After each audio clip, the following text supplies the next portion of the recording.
Bonjour à tous. La première réaction que nous avons lorsque quelqu'un nous fait du mal, c'est de dire, ou de penser en tout cas, « Ah, je vais lui rendre l'appareil ».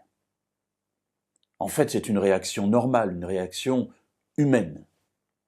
Mais vous avez remarqué que dans la Bible, ce que Dieu veut faire justement, c'est nous amener à dépasser nos réactions premières, j'allais presque dire animales, le réflexe, pour avoir plutôt un contrôle sur notre vie qui est possible par la présence de l'Esprit de Dieu en nous, et ainsi nous permettre de grandir, de passer de l'état de réaction à un état où nous réfléchissons nos actes et où nous les laissons être inspirés par la présence de Dieu.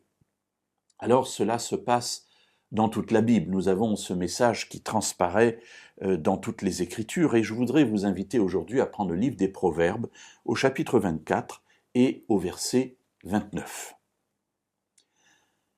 Ne dis pas « Comme il m'a fait, ainsi je lui ferai.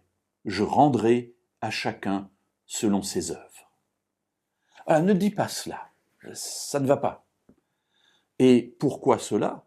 Je l'ai déjà dit, pour dépasser nos instincts, j'allais dire immédiats, mais aussi pour une autre raison plus profonde, c'est que Dieu seul peut rendre à chacun selon ses œuvres, parce que lui seul connaît le cœur, les motivations, on allait dire les tenants et les aboutissants de tel ou tel acte.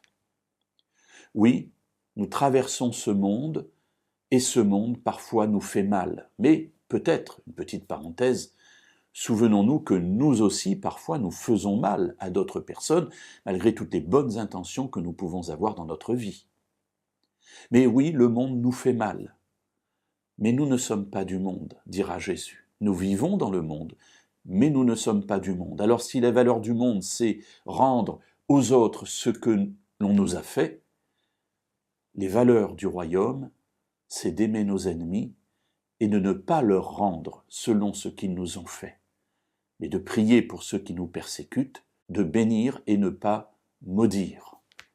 Alors oui, bénissons, ne maudissons pas, et ne laissons pas ceux qui nous attaquent modifier notre état d'esprit, mais au contraire, continuons à être nourris de la présence de l'Esprit de Dieu, afin que nous puissions être ses enfants et que nous puissions ainsi regarder avec fierté les progrès que Dieu aura accomplis dans notre vie.